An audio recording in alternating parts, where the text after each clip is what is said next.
Religious beliefs and religiosity, as it's called, is very interesting to me because when I started realizing that everything's heritable, I wanted to study something that wasn't heritable.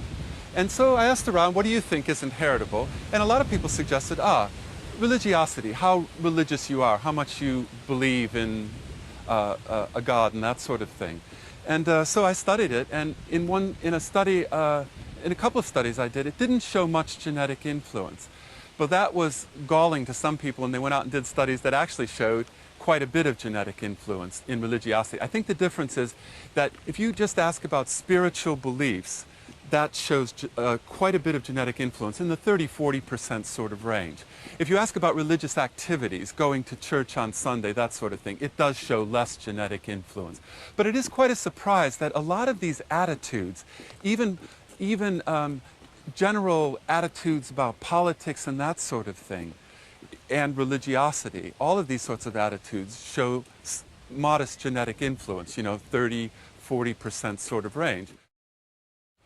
You could say that, if there is genetic influence, people could talk about being born to be religious, for example.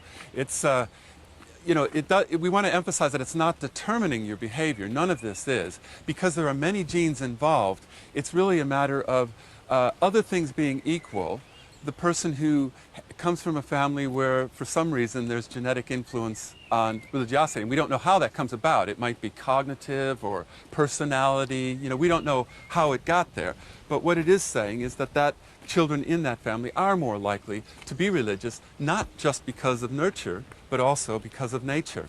I know it's shocking to people, but again, there's enough studies now that said, however people are measuring religiosity, these scales of religiosity, they show genetic influence. Now, it could be you say, well, maybe something else is causing that. Great, let's find out what it is. But it is, it's a kind of an eye-opener in that area to think that even attitudes and beliefs like religiosity might show genetic influence.